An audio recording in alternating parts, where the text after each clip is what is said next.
Enfilamos la recta final de nuestro programa en este último martes del mes de septiembre y tenemos con nosotros en vía telemática a nuestro colaborador Pablo Gea. Pablo, buenas noches, bienvenido. Buenas noches, Antonio, ¿qué tal todo? Con él vamos a abordar una sección que instauramos en este martes que se va a dar en denominar claves e incógnitas que Pablo nos va a tratar de dilucidar. Por ejemplo, Pablo, ¿por qué Vox presenta esa moción de censura pese a que a priori parece que no va a contar con los apoyos necesarios para que prospere? ¿Por qué? Porque se trata básicamente de un cálculo político. Vox lo que quiere hacer es obligar al resto de partidos del arco de la derecha o del centro derecha a definirse. Entonces, pues, ¿qué es lo que sucede?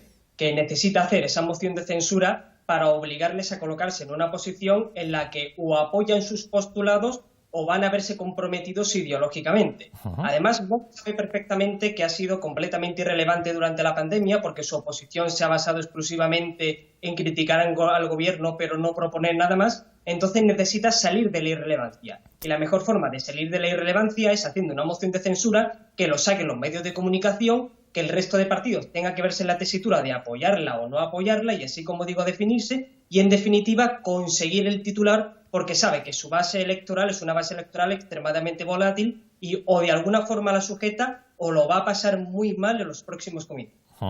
¿Por qué España encabeza la lista de contagios en toda Europa? ¿Hay un motivo en concreto? Pues según los epidemiólogos, o al menos los que mejor han sido capaces de fundamentar sus posturas, ha sido por un adelanto excesivo, una prisa excesiva a la hora de la desescalada, generalmente motivada tanto por la cuestión económica como por la propia presión que han ejercido las comunidades autónomas, y al hecho de que en el momento en que ha tenido lugar la desescalada, pues no haya habido instrumentos de rastreo y seguimiento adecuado para poder controlar a los asintomáticos. También está el hecho de que las comunidades autónomas y el gobierno central no han sido capaces de habilitar ningún instrumento adecuado para relacionarse de manera contundente de cara a poder parar la pandemia o el resto de ella que pudiera quedar. Básicamente son esos tres razones. ¿Conocía Rajoy la operación Kitchen o no? Hombre, hasta que no se enjuicie la cuestión hay que mantener siempre la presunción de inocencia. Mi opinión personal como jurista es que sí. Una trama de una envergadura tal en la que el comisario Villarejo ha señalado que Rato mismo le comentó que Rajoy mismo había trincado, entre comillas, de los sobres, que había llevado a cabo operaciones sucias, interprétese ese término como se quiera, a las órdenes de él, pues yo creo que si lo que comenta Villarejo se puede documentar y la instrucción va de alguna forma a generar un caso que sea fácilmente defendible por parte de quienes lo han instado, si a la hora de enjuiciarse la cosa va por el mismo camino, yo creo que quedará acreditada su conocimiento. Otra cosa es que se le imputara. Pero yo creo, francamente, que con el tema de la Gürtel exactamente igual, una trama de una envergadura tal no podía ser desconocido por el máximo líder que existía en ese momento, que no era nada más y nada menos que el presidente del gobierno. ¿En qué medida salpicará el caso Isofotón a Susana Díaz? Pues según se extrae del sumario judicial de la instrucción, el asunto no es tanto relativo a los hechos delictivos que pudieran cometerse, que básicamente pues, son delitos de falsedad documental, malversación de caudales públicos y prevaricación. Son esos tres delitos. Entonces, la cuestión no va a que ellos cometiesen el delito, sino a que lo ocultaron. De hecho, una de las cosas que se establece en ese sumario es que la IDEA envió un informe a la UDEF y ese informe está plagado de falsedades, de tergiversaciones y de ocultación de la legislación vigente, además de una interpretación absolutamente sesgada. Así que, en tanto y en cuanto pueda probarse que efectivamente hubo esa ocultación de información, sí puede acabar afectándola. Si no a ella personalmente como animal político, al menos sí a la estela de su gobierno. ¿Tendrá Díaz, por cierto, alternativa sanchista de cara a un congreso regional para el que todavía evidentemente no existe fecha, Pablo? Se habla de ese globo sonda que es Felipe Sicilia, que bueno, es un candidato que no es muy conocido por la militancia, que además, por otra parte, no ha recibido un apoyo muy explícito de Ferraz, aunque por otra parte no se lo ha retirado, y luego están otros espadas, como puede ser la ministra Montero o el propio alcalde de Sevilla, Juan Espada, que yo entiendo que son candidatos que realmente tienen un arraigo y una capacidad de movilización de la militancia potencialmente mucho más eficaz que este señor que acabamos de comentar. No obstante, como todavía queda bastante recorrido para que se pongan, digamos, los puntos sobre las íes y los candidatos puedan definirse, pues todas las vías están abiertas. Pero por ahora, estos tres que acabamos de nombrar son sanchistas, o al menos son cercanos al sanchismo, y no cabe la menor duda de que el sanchismo va a intentar disputar lo que es la capacidad de gobierno en la Junta de Andalucía al hasta ahora omnímodo Susana.